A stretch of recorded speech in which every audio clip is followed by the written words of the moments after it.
Hi guys, atong vlog karon akong gi-share nga nag-earn sa kumbana no, so giuli niya ang rice sa ako so murag 2 weeks niya gitaguan ng rice. So i-share lang na ako akong life story sa inyo no. So gitaguan niya kay di siya gusto makaon akong mga anak kay naaman silang heart og si Miles ni bakasyon sila dire.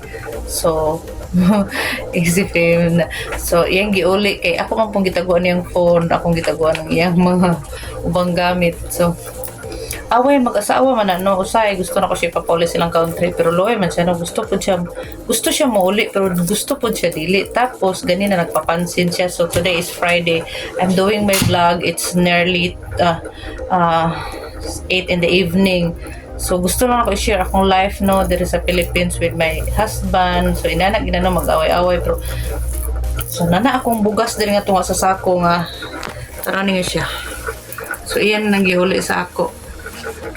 So salamat kay punta sa Ginoo no nga inani mo gid atong kinabuhi pero usahay makahimo man tag dili maayong istorya sa ato ang bana kay sa kapungot na nato no, pero tao raman ta dili man ta perfecto, di ta perfect. So usahay maka-argue me.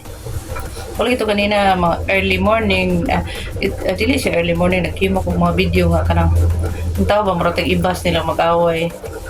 Isang Pilipino kay imong ba na mag-away, magpulag gani ng mga artista nga kwartahan pa samot ang gidmi nga dili mi kwartahan. So siguro mga Sabado abrihan ko na ni kay gahapon ang utang kog 2 kilong bugas umay sa akong silingan tapos nagkuha po kog mais usa ka kilo kay gisanlag na ko para paglain mo nang ibati ni Bless. So ako lang i-share tapos i-post ko ni sa Facebook or sa YouTube. So siyempre namin ng mga bashers no, dili lang gid nato na sila malikid kay part man na sa atong life sa kalibutan.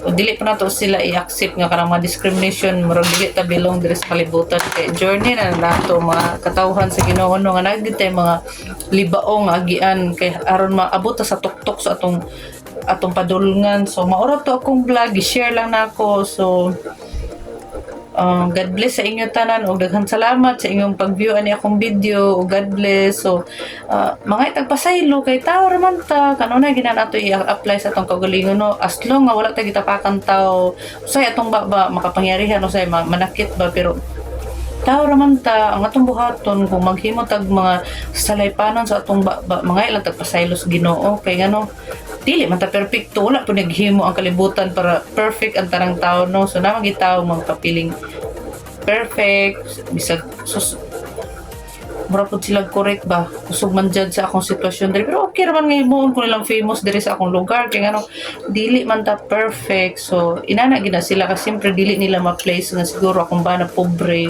So ang ilang permanences nga ano daw wala ko kapalit og yuta ano wala ko na pet og sakyanan might be in the future unahon sa akong pag-eskwela sa akong mga anak di ba kay ngano magpalit og sakyanan magpalit og yuta aron na wala pa na man og eskwela akong mga anak loho ra na siya. So unahon nga to ang education sa atong kabataan isip aron na sila knowledge o makatrabaho o makatabang sa ato in the future. So maura to daghang salamat kay murag nana kung ba na paingon diri.